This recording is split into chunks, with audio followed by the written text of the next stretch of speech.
Chief Meteorologist Josh Johns.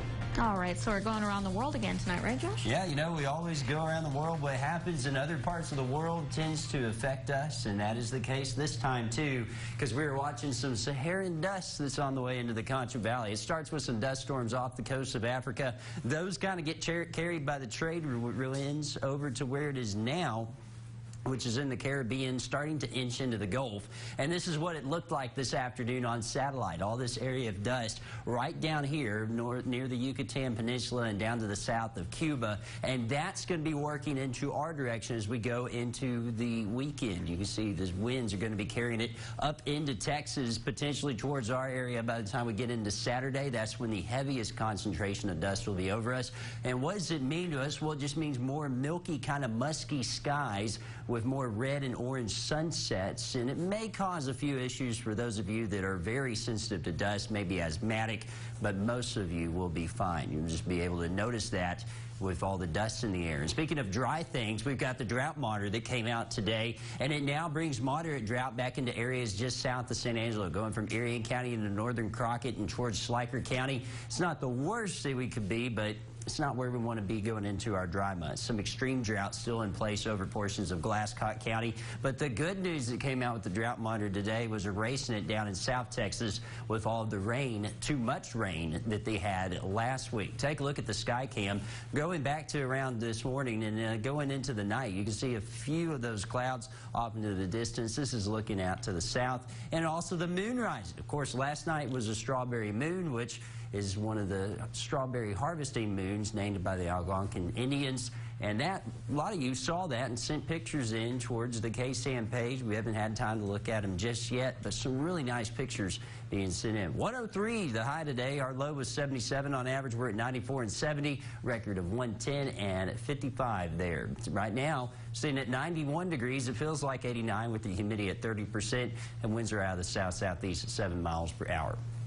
Nothing on the live radar network currently, just picking up a little bit of static. A few clouds, maybe a shower that went out towards Fort Stockton earlier this afternoon. That really fell apart, and all we're seeing now, clear skies and very warm temperatures. Still in the 90s, 91 in Ballinger, 91 in San Angelo. It's 90 in Ozona, 92 in Junction, and 89 currently in Barnhart. We've had those dew points that have been in the 50s and the 60s today. Kind of dry, but still when you wake up in the morning feels a little bit more humid. It tacks on an extra 2 degrees in the afternoon. Doesn't tack on anything in the night with your feel like temperatures. And we've had those winds out of the south all day blowing at 10 to 15 miles per hour. They'll be with us tomorrow as well as part of what's pulling in that Saharan dust I was talking about earlier. A few thunderstorms going on towards Memphis. Also a heat advisory in effect for eastern portions of Oklahoma. Any sort of rain has been out there towards El Paso. And if you notice that all this rain has been around us, that's because we have a upper level high in place, and that area around it's called the Ring of Fire, where you see a few of those thunderstorms. That sent a lot of windstorms down there through Memphis and into Mississippi today, or earlier today, but didn't send it our way. Our next chance of rain comes in when we see this disturbance come out of Mexico tomorrow evening. That may touch off a few showers. Better chances are going to be off to the west, out towards Midland. Most of us will stay dry, but as you look at Futurecast, you're going to be able to see that. We're going to start off in the 70s in the morning tomorrow,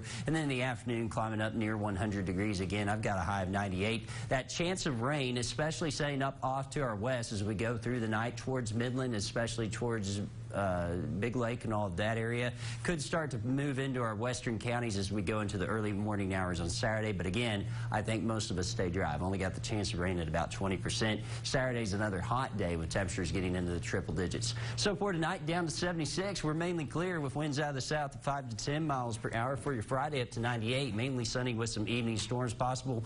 Winds are out of the south at 10 to 15 miles per hour. Take a look at your extended forecast because we're at 99 Saturday, up to 101 on Sunday, 102 Monday and Tuesday. And for July 4th, Mariah, looking pretty hot with 100 degrees on the board there. If you're doing any fireworks, be sure to be drinking plenty of water before you go spend that time outdoors. We're at 97 Thursday, 20% chance of rain with a little bit of slight chance of some rain, mainly with a tropical system trying to work in. I'm not too excited about it right now, but I put a 20% chance on there. And winning with the weather tonight by midnight, got to sign up for that Samsung 11.6-inch Chromebook. We'll be announcing the winner live during KSAN News at 6 tomorrow from our friends there at Kelly Grimsley Kia. But yeah, Mariah, some Dust coming in from Africa. Who knew? Who knew? Who knew? You know, a lot of people don't think about that. I certainly didn't. Sometimes I don't either, and then start getting reminded, oh, crud, maybe I should look at that. In this case, that's what we had to do. Right. Yep. Do you like to pop fireworks? I do. Do you? I really do, especially as a kid. I love the sparklers. My parents didn't let me play with fireworks growing up. Probably a good thing, honestly. Right. Tie it to the dog. Yes. Yeah, let's not do that. Well, coming up later in the show, we're going to talk